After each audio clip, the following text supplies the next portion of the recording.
ঘুম থেকে উঠতে না উঠতে দেখি বাড়িতে ঈদের আনন্দ শুরু হয়ে গেছে। তাই আমি আর দেরি না করে তাড়াতাড়ি গোসল করে ঈদগাহে চলে আসলাম।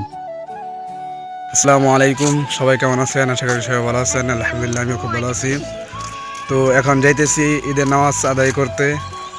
তো এখান দিক দিয়া অনেক বৃষ্টি হইলো, এখনও অনেক বৃষ্টি পড়তেছে। দেখেন আমার বাগিনা ছাতা নিয়ে আসছে। তো বেশি একটা বৃষ্টি না, হালকা হালকা ঝিমঝিম বৃষ্টি পড়তেছে।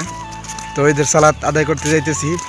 তো দেখতে থাকেন সম্পূর্ণ ভিডিওটি। মসজিদে এসে নামাজ আদায় করলাম। এখন মসজিদ থেকে বাইর হইতেছি। নামাজের পর বাইরে আসতে না আসতে ছোট ভাই বাদের সাথে দেখা হয়ে গেল। তাদের সাথে একটু ছবি টবি তুললাম। তারপর দেখা হয়ে গেল এক বন্ধুর সাথে, যার সাথে প্রায় 1 বছর ধরে কোনো সাক্ষাৎ করা হয়নি।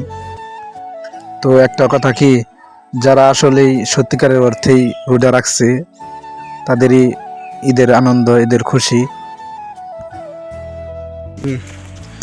ঈদের নামাজ আদায় করার পর এখন বাড়ির দিকে যাইতেছি। দীর্ঘ 1 মাস রোজা রাখার পর ঈদের আনন্দটা একটু বেশি হয়। যারা রোজা রাখে আসলেই তারাই ঈদের মজাটা বুঝতে পারে, আর যারা রোজা রাখে না তাদের আবার কিসের ঈদ হয়। আমার তো মনে হয় না যে তাদের ঈদের কোনো আনন্দ রয়েছে। তো ভিডিওটা এই পর্যন্তই। তো যারা যারা নতুন চ্যানেলে নতুন, অবশ্যই চ্যানেলটি সাবস্ক্রাইব করে রাখবেন। তো বিদায় নিচ্ছি। আসসালামু আলাইকুম।